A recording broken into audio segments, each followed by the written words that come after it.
हे आत्मन, अनंत काल से असत्य और अज्ञान के अंधेरे में अनंत जीव इस संसार में परिभ्रमण कर रहे हैं। चार गति में परिभ्रमण करते हुए निरंतर जन्म मरण कर रहे हैं।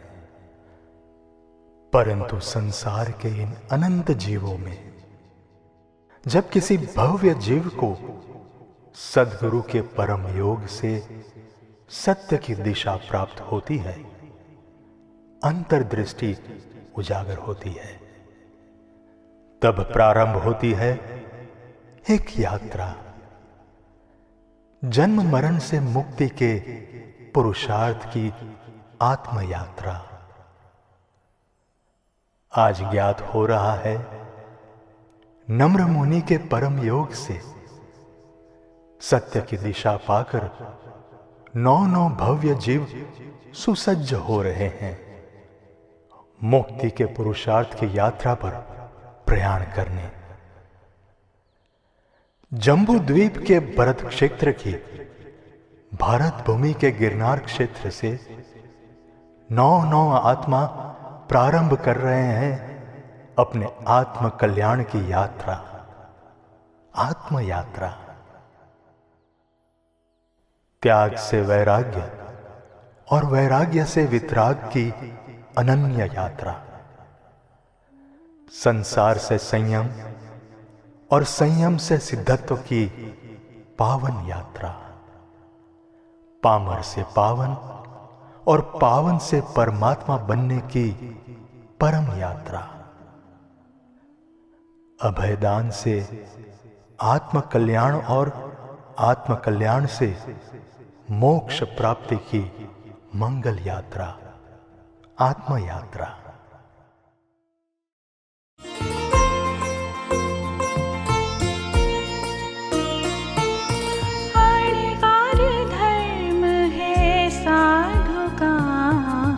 सर्ववीरती हो पचखाण, पंच महाव्रत धारण करते, महामंत्र में पद मिल जाए।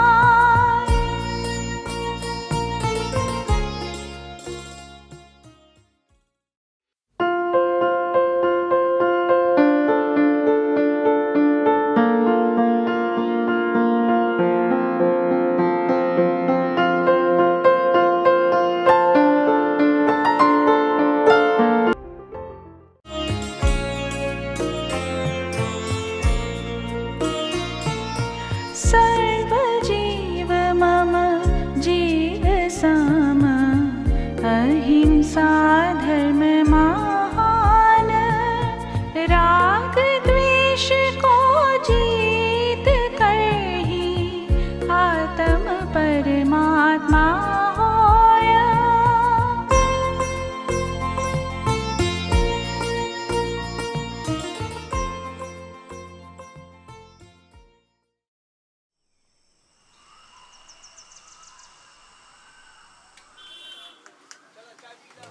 Hello friend. Hello Vaishali, hello Vivaan. तुम दोनों कॉफी लोगे या चाय? मैं ही बोल देता हूँ, छेवाला काकू।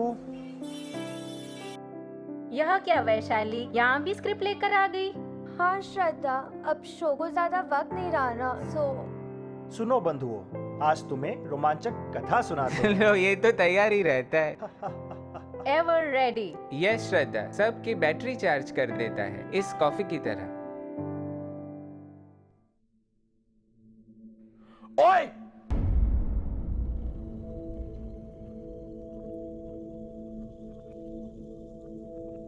एक तो चाय और कुछ नमकीन देना।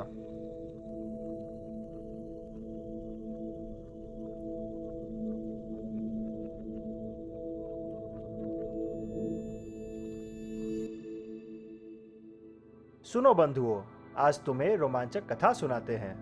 नेमी प्रभु और राजुल के वैराग्य का दृश्य दिखाते हैं। दृश्य है, बारात निकल रही है। वितरागी नेमीनाथ निर्लिप्त भाव से रथ पर सवार है। लोगों में उल्लास है। आगे वैशाली।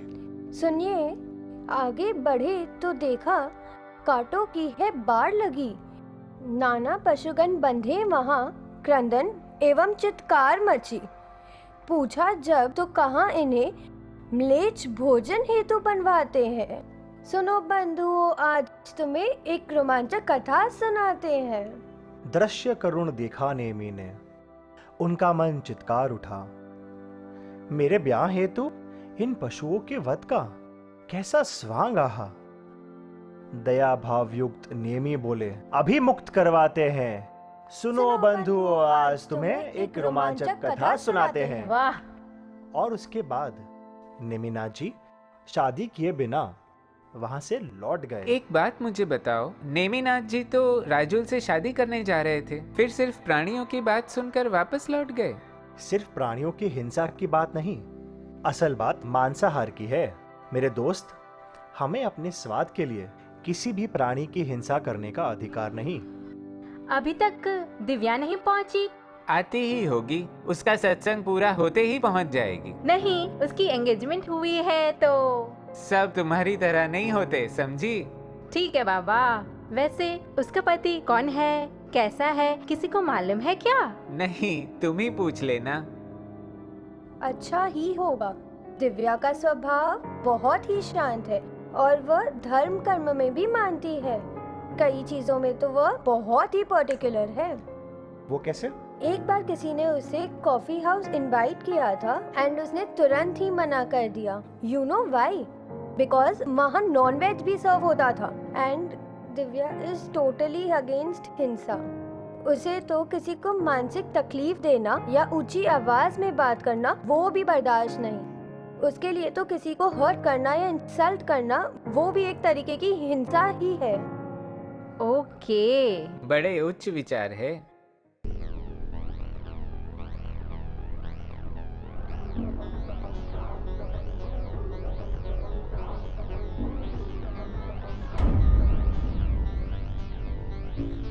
समझे गांगुली बाबू, ये है हमारे देश का भविष्य। दबोंग दबोंग। ओ काकू, तू अपना काम कर। एक अच्छी चाय पिला। ठंडी चाय पिलाकर सारा मूड बिगाड़ दिया है।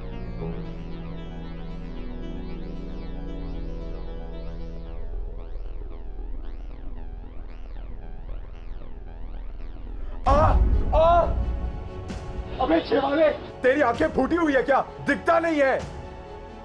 गर्मा गर्म चाय मेरे जीन्स पे गिरा दी। तू सामने आ, आज तेरी खैर नहीं।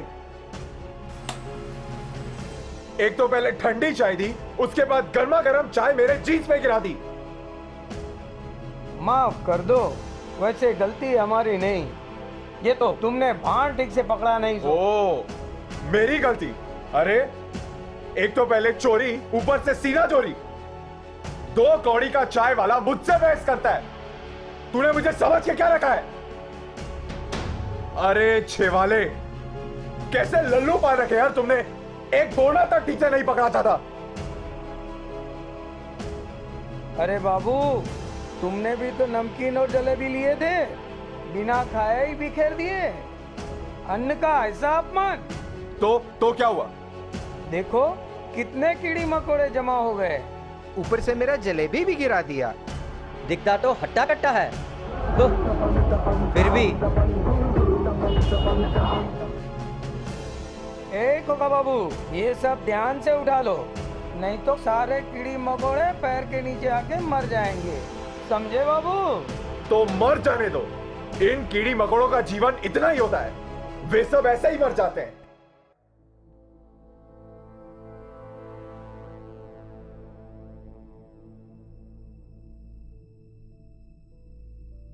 बाबू, गर्मा गर्म चाय बनाए देते हैं, बस अब शांति से बैठिए। छोड़, नहीं पीनी है चाय। छेवाले, आज तेरा दिन अच्छा है, बच गया। नहीं तो मेरे एक घुसे में तुझे जमीन चटा देता। अभी कहीं मुझे जाना है, सो बच गया। कहा ना, आज तेरा दिन अच्छा है। पर आज तेरा दिन अच्छा नहीं। दिव्या, तुम यहाँ? क्यों? मैं यहाँ नहीं आ सकती? आ सकती हूँ ना?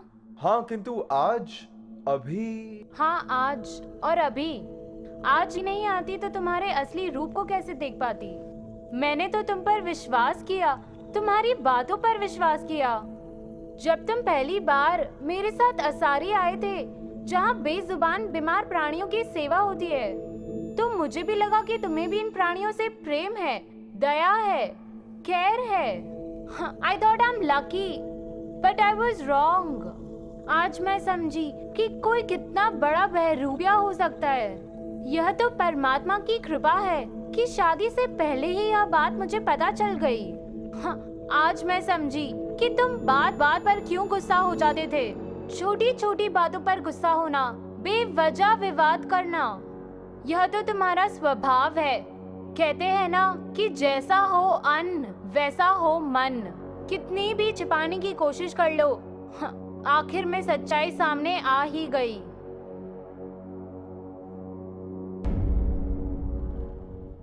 दिव्या, इतनी छोटी सी बात के लिए इतनी नाराजगी, इतना बड़ा डिसीजन। पार्थ, ये बात तुम्हारे लिए छोटी सी होगी, मगर इतना गुस्सा, किसी का इतना अपमान, ये जीव हिंसा, ये मेरे लिए कोई छोटी सी बात नहीं है।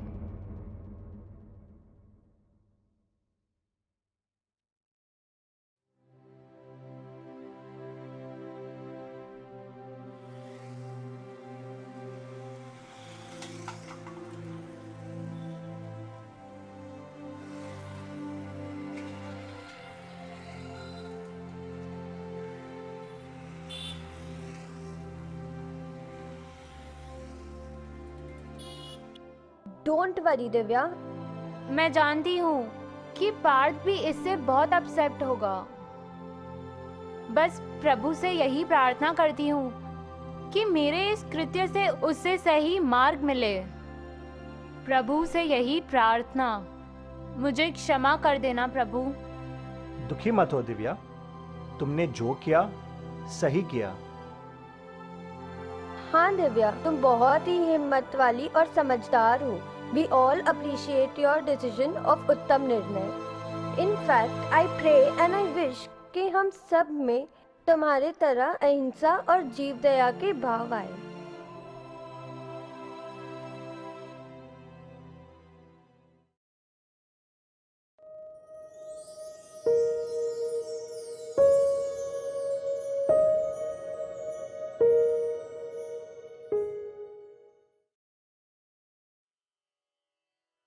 हे प्रवज्या पथ के पथिक, हर एक व्रत का प्राण अहिंसा है। संसार के हर जीव को जीवन प्रिय है। किसी भी जीव के प्राणों को घात करना उसे द्रव्य हिंसा कहते हैं, और किसी के भाव को ठेस पहुंचाना, किसी की संवेदनाओं को पीड़ित करना उसे भाव हिंसा कहते हैं। हिंसा चाहे द्रव्य की हो या भावों की, दोनों ही रूप में आत्मा के लिए महादुख और अनंत संसार परिभ्रमण का कारण होती है। संसार के सभी जीवों के प्रति अभयदान का भाव रखते हुए छकाए जीवों की रक्षा हेतु मन, वचन और काया से अहिंसा महाव्रत का पालन करना, सर्व जीवों को अभयदान देने के एकमात्र लक्ष्य के साथ संयम जीवन में प्रयाण करना। शुभम भव।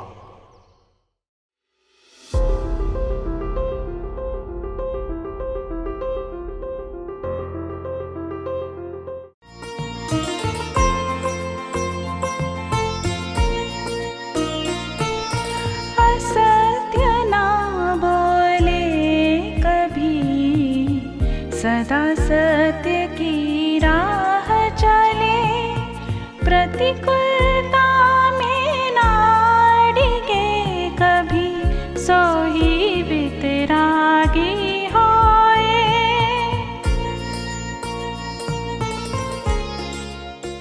प्रणाम बाबूजी, मैं आज ही मेडिकल सेंटर के लिए एक साइट देख करके आया हूं। बस अब जल्दी कंस्ट्रक्शन का काम चालू करूंगा। आज माँ और आप मेरे साथ होते तो मुझे कितनी खुशी होती। कॉफी तैयार है। तुम्हें ये साइट कैसी लगी? अच्छी है। गांव से दूर भी नहीं है और देखा जाए तो शहर से करीब भी है। अच्छी है। एक आइडियल मेडिकल सेंटर बन सकता है वहां। मैं हमेशा से ही गांव जाकर प्रैक्टिस करना चाहता था, पर सोचता हूं कि जो पैसे अभी मेरे पास हैं उससे काम हो जाएगा ना। लेकिन अगर कम पड़े तो? हाँ, बाबूजी ने मुझे एक कवर दिया था और कहा था जब भी जरूरत पड़े तब उसे खोलना। जरा देखूं तो वो कवर कहां है?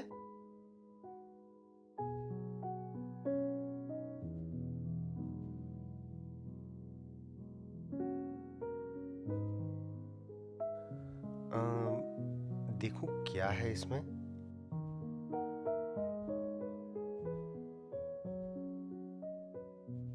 ये तो एक पत्र है।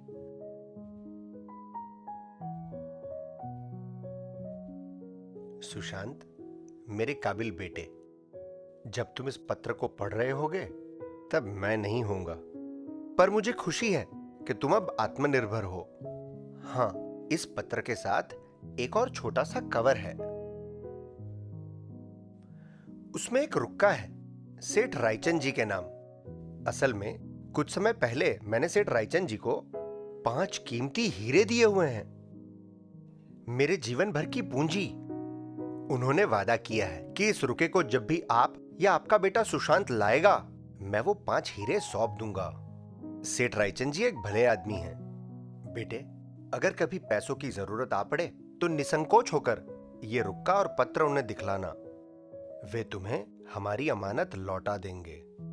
पैसे किसी कल्याणकारी कार्य में लगे, पूंजी का सदुपयोग हो। बस इस बात का ख्याल रखना। आगे तुम स्वयं समझदार हो। आशीर्वाद। और ये रहा सेठ रायचंद के नाम का रुक्का।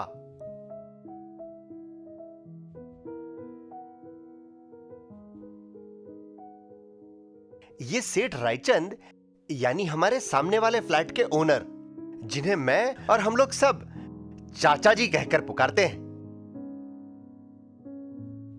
वाह, पिताजी ने तो जैसे पूरी तैयारी करके रखी है। अमेजिंग। अच्छा, तो अब मैं चलती हूँ।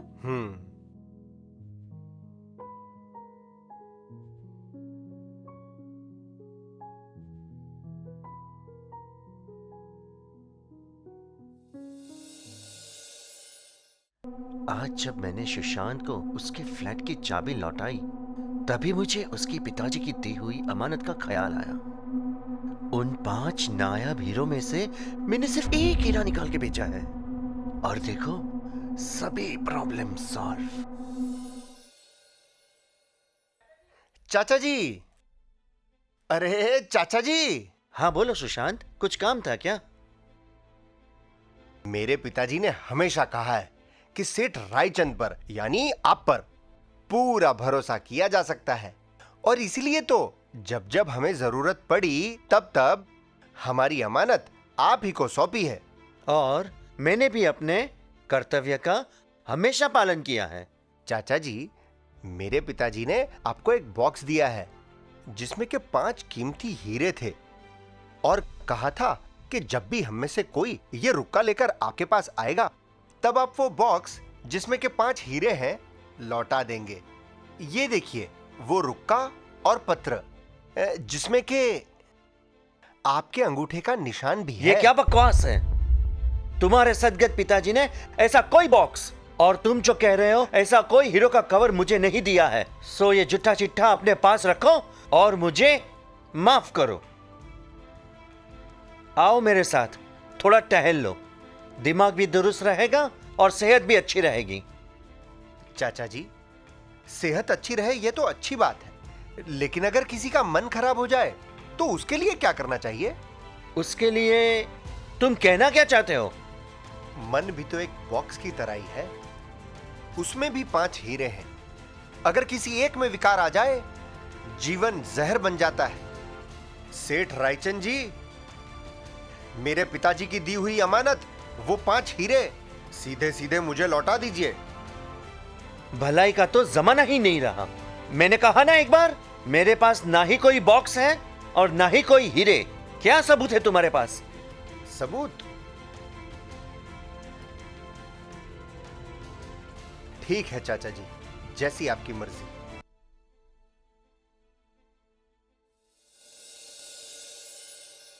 हेलो हेलो, हाँ सुमति भाभी, मैं डॉक्टर सुशांत बोल रहा हूं। आप तुरंत सिटी हॉस्पिटल आ जाइए। हाँ, वासवी का एक्सीडेंट हो गया है। हाँ हाँ, चिंता की कोई बात नहीं है। हाँ हाँ, लेकिन आप तुरंत यहां पर आ जाइए। डॉक्टर मैत्री। सुशांत, पहले ब्लड, इट्स अर्जेंट। कैसे करेंगे? चिंता की कोई बात नहीं, ब्लड मैं दूंगा, तुम तैयारी करो। ओके।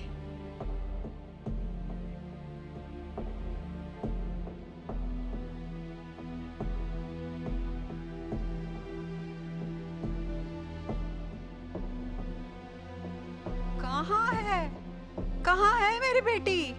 अरे भाई कोई तो मुझे बताओ, मेरी बेटी वासवी कहाँ है? डॉक्टर सुशांत की पेशेंट? हाँ हाँ हाँ, वहाँ हाँ, केबिन में है, वही। वहाँ पेशेंट को ब्लड दिया जाता है। अभी आप बैठिए, आप नहीं जा सकते।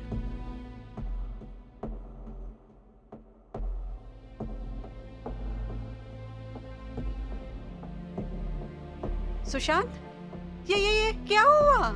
हाँ मेरी वासवी? भाभी, चिंता की कोई बात नहीं, आप आराम से बैठिए। चिंता की कोई बात नहीं, हम कर रहे हैं। वासवी, मेरी बच्ची। बाबूजी, शांत शांत। वासवी। बाबूजी, आप चिंता की कोई बात नहीं है। वासवी अंदर कैबिन में है, सब कुछ ठीक है। एक छोटा सा एक्सीडेंट था बस।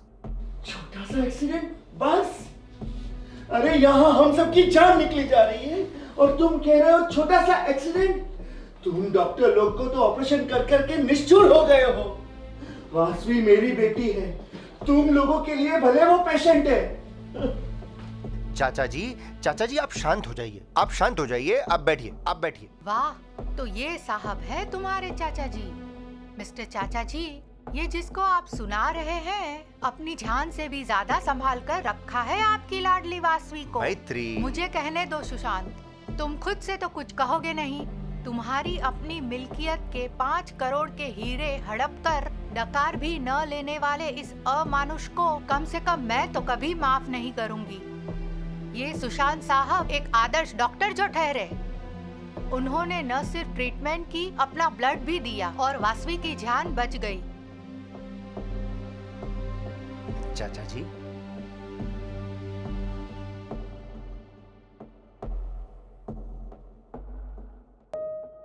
बाबूजी, ये आपने अच्छा नहीं किया।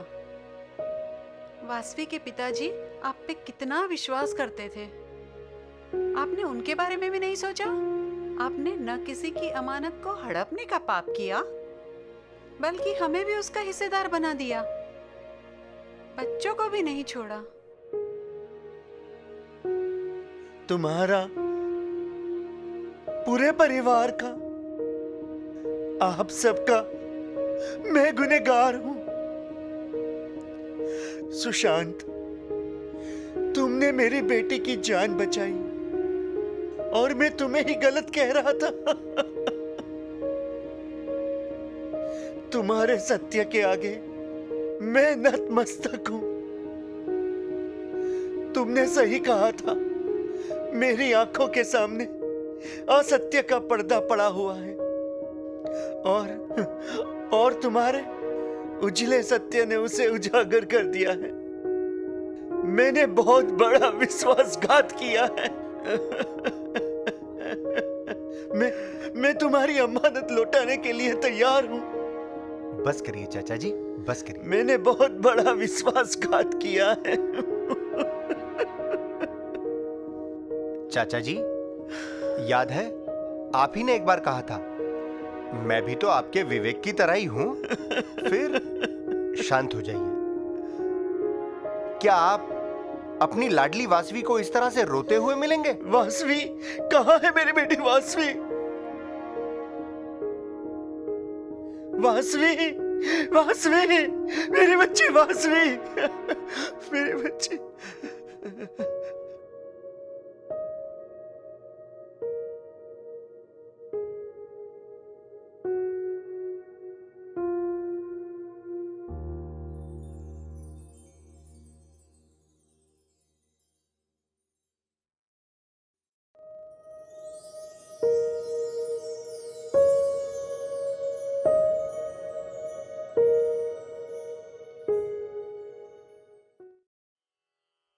हे आत्म यात्रा के यात्रिक, संयम जीवन का सार सत्य में समाया है।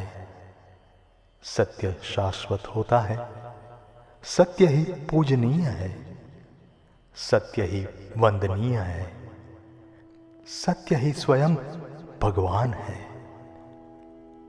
हे आत्मन, सत्य महाव्रत की सुंदर आराधना करते हुए आत्मा को विशुद्ध करो।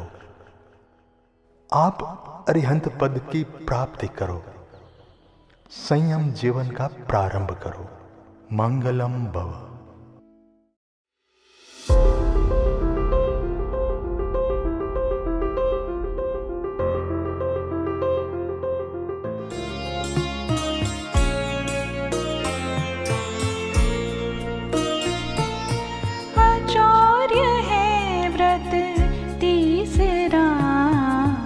चोरी महापाप होय, बिन आज्ञा कुछ ग्रहण करे ना, आत्मा थी सो होय।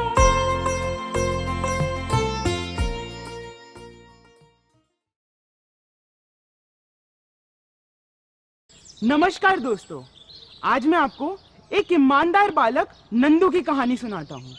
एक छोटे से गांव में नंदू अपने निर्धन माता पिता के परिचित एक दद्दू के साथ रहता था। उसे पढ़ाई जो करनी थी। एक दिन ऐसा हुआ कि पास के शहर से दो किसान भाई अपनी फसल बेचकर ट्रैक्टर से अपने घर आ रहे थे। सारी फसल और धान बेचकर जो पैसे मिले थे वो उन्होंने एक थैली में रख लिए थे। अचानक एक गड्ढा आया और ट्रैक्टर उछला और थैली नीचे गिर गई, जिसे दोनों किसान भाई देख नहीं पाए और सीधे चले गए। किंतु हमारे कथा का नायक नंदू जो वहीं से गुजर रहा था, उसकी नजर उस थैली पर पड़ती है और वो उसे उठा लेता है। आइए देखिए कि थैली मिलने के बाद वो क्या करता है, क्या सोचता है। थैली लगता है किसी की गिर गई है और उन्हें मालूम ही नहीं पड़ा। देखो क्या है इसमें। अरे इसमें तो रुपये भरे पड़े हैं, इतने सारे रुपये। लगता है किसी राहगीर के हैं, जरूर वो कोई व्यापारी होगा। इतना बड़ा नुकसान, अब मैं क्या करूं? क्या करना चाहिए?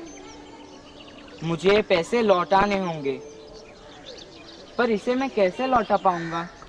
मुझे तो मालूम ही नहीं है कि यह पैसे किसके हैं। जब तक मुझे पक्का पता नहीं चल जाता कि इस थैली का असली मालिक कौन है, तब तक मुझे यह पैसे संभाल के रखने होंगे। इसे मैं अपने पास नहीं रख सकता, घर भी नहीं ले जा सकता। दद्दू देखेंगे तो मारेंगे, कहेंगे इतने पैसे तुम्हारे पास कहाँ से आए, जरूर चोरी की होगी। फिर अपने पास रख लेंगे। पर उनका क्या हाल होगा जिसकी यह थैली है? उन्हें कितना अधिक दुख और कष्ट हो रहा होगा।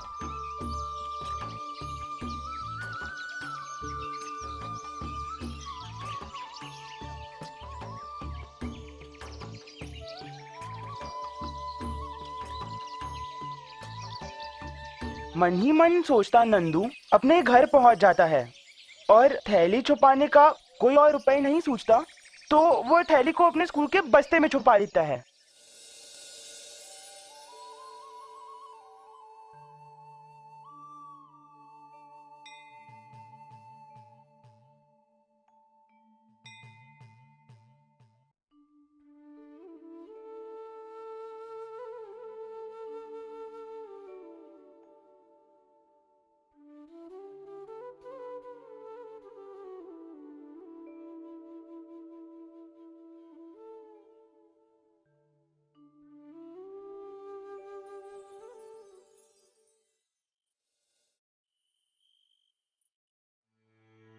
थैली थैली नहीं मिल रही है। क्या?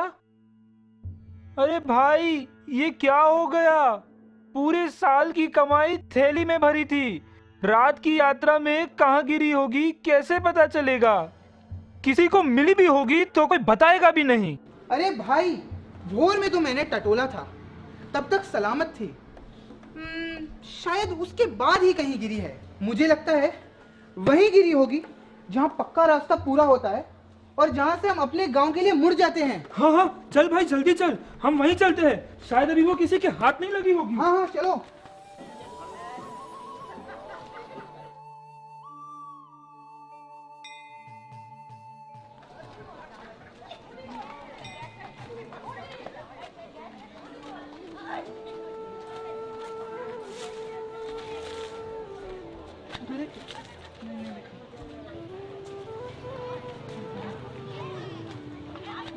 आप लोग क्या ढूंढ रहे हैं? आप लोग जरूर कुछ ढूंढ रहे हैं, जरूर कोई कीमती चीज होगी। अरे कुछ भी ढूंढ रहे हो, तू जा, तुझे क्या मतलब? बताइए ना, आप क्या ढूंढ रहे हैं? शायद मैं आपकी कुछ मदद। अरे चुप भी हो जा और हमें अपना काम करने दे, दिमाग को और खराब मत कर। आपकी थैली खो गई है क्या? हाँ। पहले थैली की पहचान बताइए। थैली पीले रंग की है और उस पर एक सुनहरा पट्टा लगा हुआ है। बहुत बहुत बड़ी तो नहीं है और उसे छोटी भी नहीं कहा जा सकता। आइए मेरे साथ।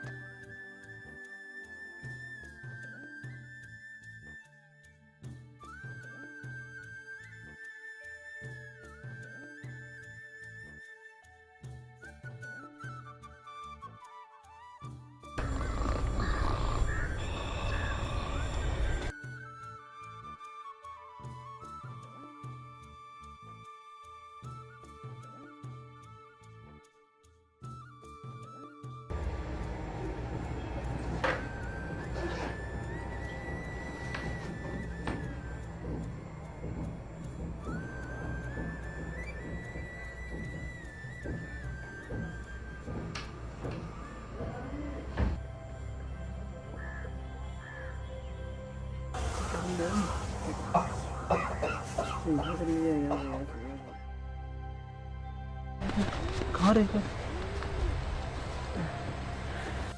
यही तो है हमारी थैली।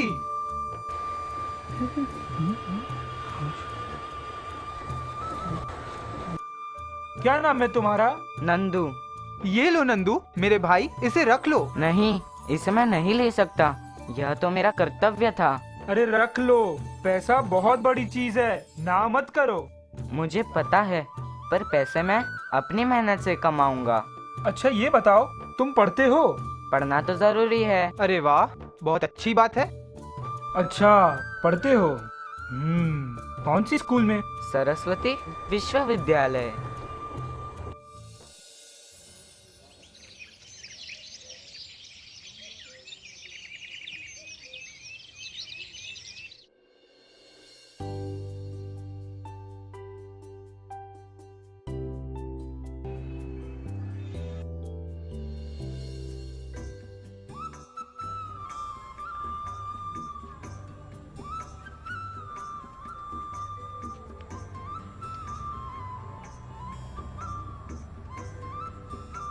हम इन सब बच्चों के सामने उस बालक नंदू को धन्यवाद देने आए। बेटा नंदू,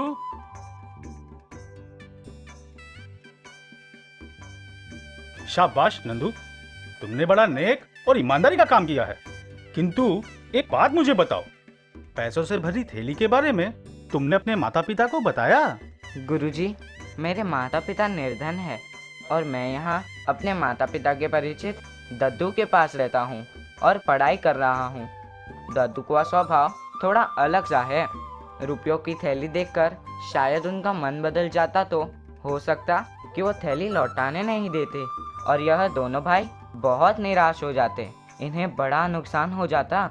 यह सोचकर मैंने किसी को भी थैली के बारे में कुछ भी नहीं बताया। काफी समझदार हो तुम, नेक और ईमानदार तो हो ही, साथ साथ तुम्हारे में अच्छी सूझबूझ भी है। शाबाश बेटा नंदू, तुमने ग्रहण की हुई अपनी शिक्षा का और इस विद्यालय का मान रखा। ईमानदारी सर्वोत्तम गुण है। गरीब होकर भी तुमने ईमानदारी को नहीं छोड़ा। एक दिन यही गुण के कारण तुम एक सफल व्यक्ति बनोगे। हम सभी की शुभकामनाएं तुम्हारे साथ है।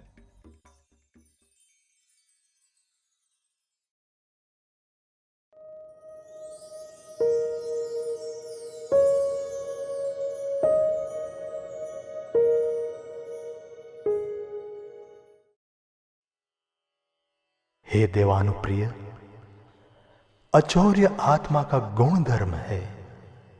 अचौर्य गुण के कारण साधुत्व सर्वत्र विश्वसनीय और सर्व के हृदय में प्रीतिपात्र बनता है। एक रज मात्र की भी स्पर्शना साधु किसी की आज्ञा के बिना नहीं करता। हे आयुष्मान, अचौर्य महाव्रत की अनमोल साधना करते हुए आप में आत्मिक तेजस्विता, शौर्यता और वीरता जैसे गुणों का प्रागट्य हो। कल्याणम भव।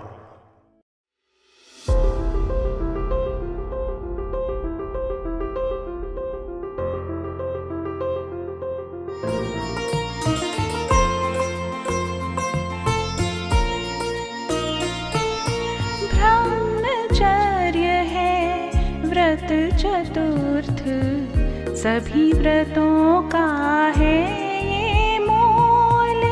5 इंद्रियों और मन विशुद्धि से ब्रह्म का ज्ञान हो।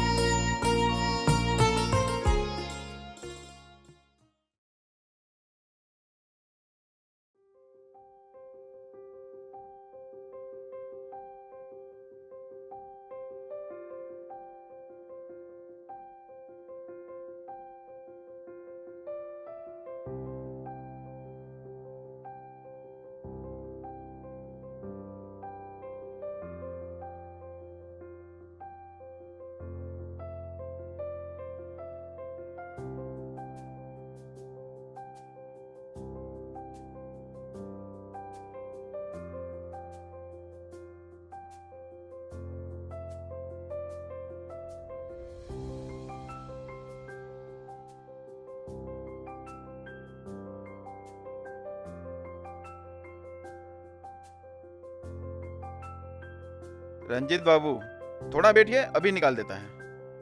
महेश जी, थोड़ा जल्दी करिएगा। ऑफिस छोड़कर आना आप तो समझते ही है। हाँ हाँ, जल्दी करता है। क्या करेगा, जल्दी ही निकालता है। आज तक कभी जानबूझ के देरी किया है? नहीं ना? फिर ओके ओके।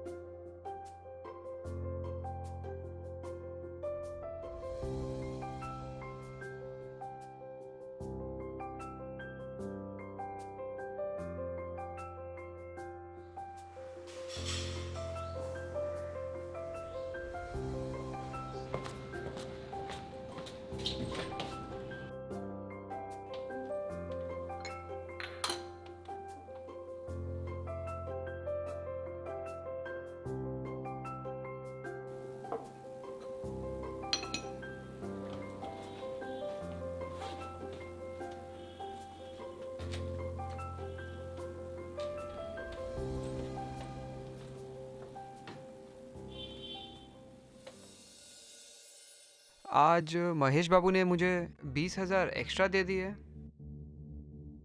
मैंने रख भी लिए।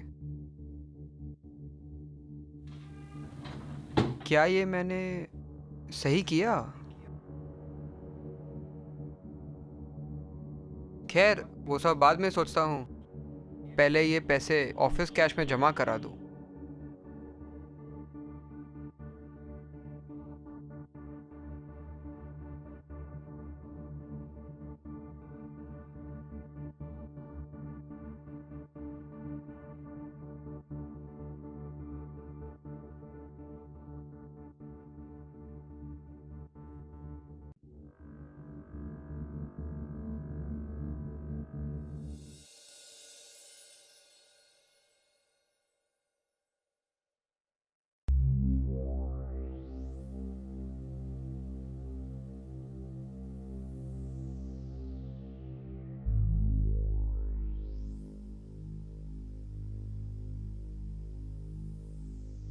मन में तो आ रहा है कि पैसे लौटा दूं, लेकिन ऐसा मौका भी बार बार नहीं मिलना।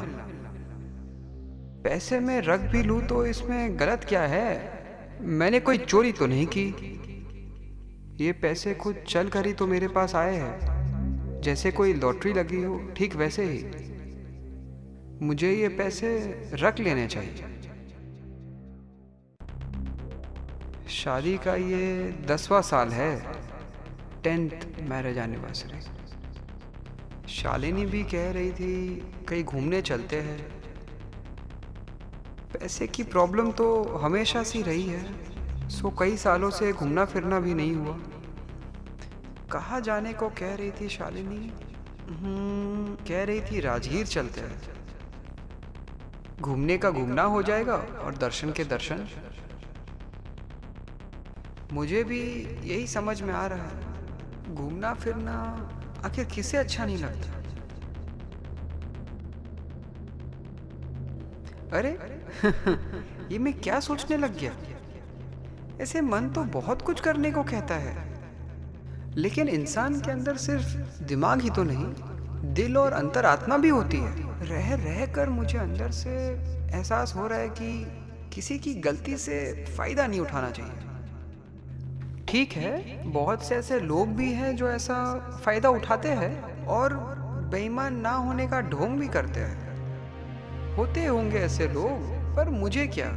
मुझे तो अपना ईमान संभालना होगा। क्या मेरी यही ईमानदारी है? वो महेश बाबू, उन्हें बड़ी तकलीफ होगी। वो मुश्किल में पड़ जाएंगे। और क्या इन पैसों से मैं तीर्थ यात्रा करूंगा तो क्या भगवान प्रसन्न हो जाएंगे? नहीं नहीं, मुझे अपने मन पर कंट्रोल करना होगा। मैं और बहक जाऊं उसके पहले ये पैसे लौटा देता हूं। हाँ हाँ, यही ठीक रहेगा।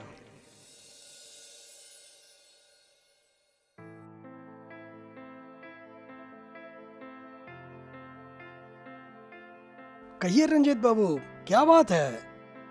महेश बाबू को खोज रहे हैं? जी। वे तो लंच करने गए हैं। कहिए क्या काम है? मुझे उन्हीं से काम है।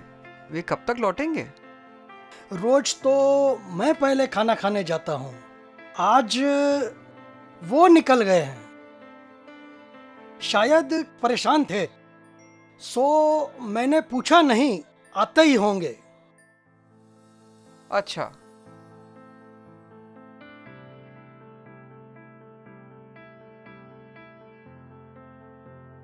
रंजीत बाबू, आज फिर सेकंड टाइम? जी हाँ महेश बाबू, आज दूसरी बार। ये लीजिए, अपनी अमानत संभालिए। पूरे 20,000 रुपये है। अरे रंजीत बाबू, ये पैसे लौटाकर आपने मेरे पर कितना बड़ा एहसान किया है आपको नहीं मालूम। हमारा रिटायरमेंट में सिर्फ 2 महीना बाकी है।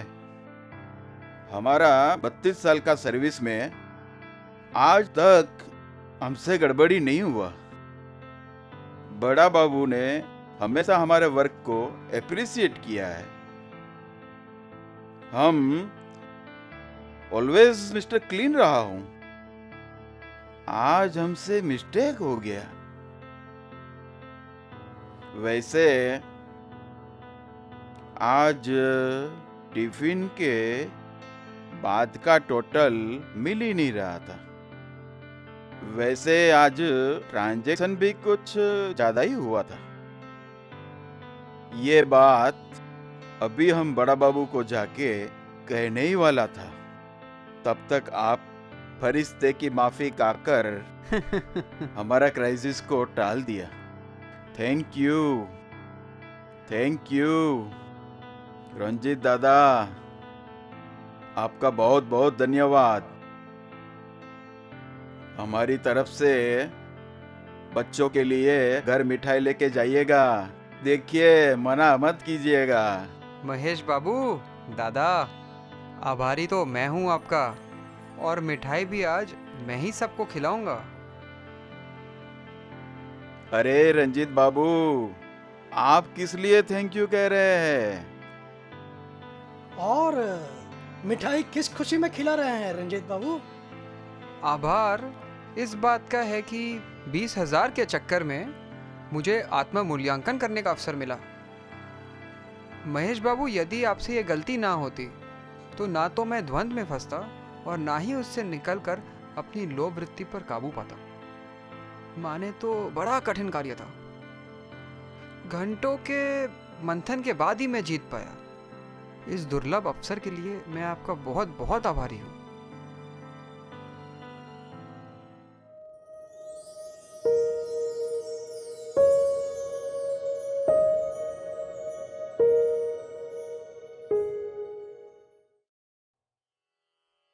हे वितराग मार्ग के यात्रिक, अपने आत्मा के अतिरिक्त जगत के हर पर पदार्थ, पर व्यक्ति और इंद्रियों के विषय में आसक्त बनना, उसे अभ्रम कहते हैं। अस्थिरता संसारी का स्वभाव होता है, स्थिरता साधुत्व का गुण होता है। संसारी के नयन चंचल होते हैं, परंतु साधु के नयन स्थिर होते हैं, आत्मभाव में स्थित रहते हैं। जहां ब्रह्मचर्य है वहां दिव्यता है, जहां ब्रह्मचर्य है वहां पवित्रता है।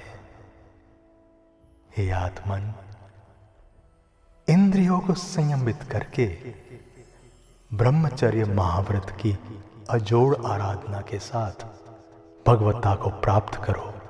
श्रेयम भव।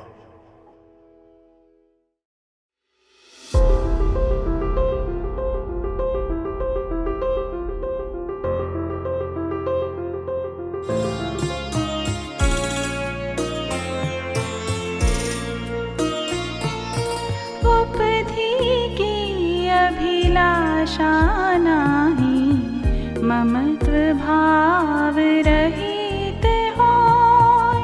मान अपमान में सम रहे, अपरिग्रही सोई होय।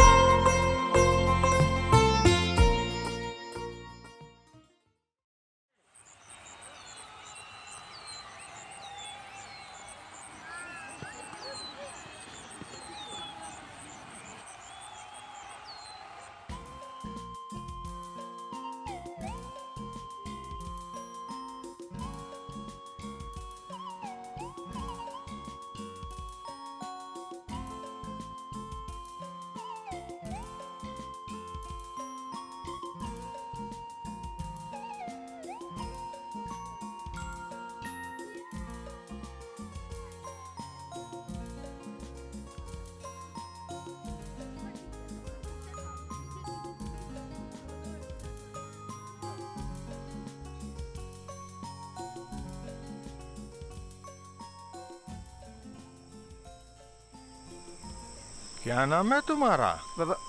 वासु। क्यों वासु, मेरी गाड़ी में बैठोगे? जी।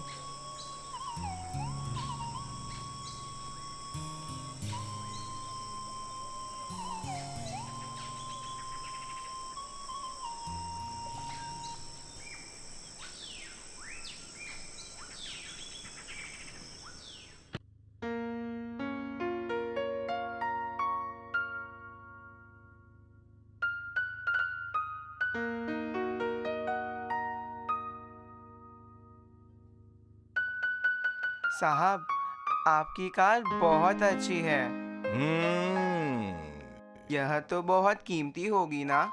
ये लाखों रुपए की है। इसे खरीदने के लिए तो आपने बहुत मेहनत की होगी। ये कार मुझे मेरे भाई ने उपहार में दी है। वाह, आपके भाई कितने अच्छे हैं। मुझे पता है तुम सोच रहे होगे, काश तुम्हारे पास भी ऐसा कोई भाई होता जो इतनी कीमती कार तुम्हें गिफ्ट में देता। नहीं साहब, मैं तो आपके भाई की तरह बनना चाहता हूँ।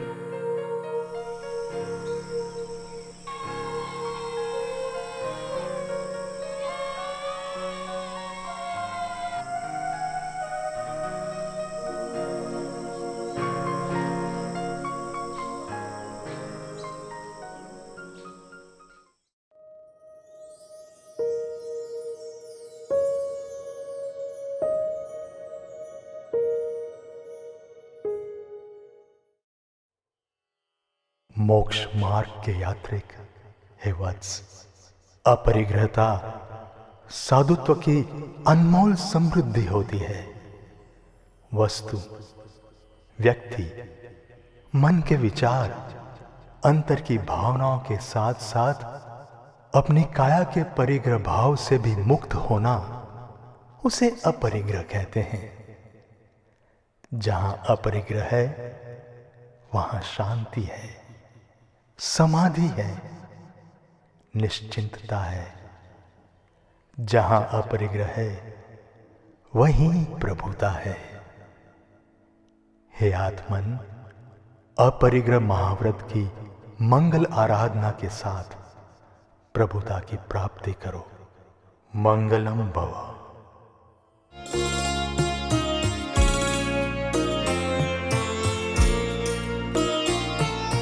पंच महाव्रत के पालन से साधक साधना करते हैं। है ऐसी शुभेच्छा हमारी, शीघ्रातिशीघ्र मोक्ष हो।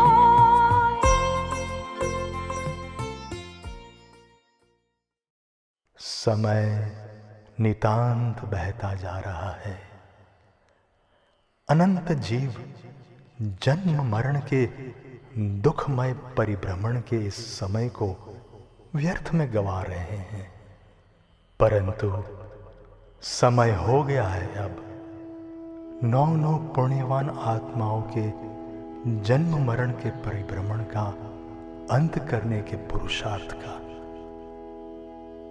हे मुमुक्षु आत्मन, संसार के अनंत जीवों को जिसकी प्राप्ति नहीं हुई, ऐसे संयम की परम मार्ग की आपको प्राप्ति हो रही है। आपका संयम प्रयाण मंगलमय हो।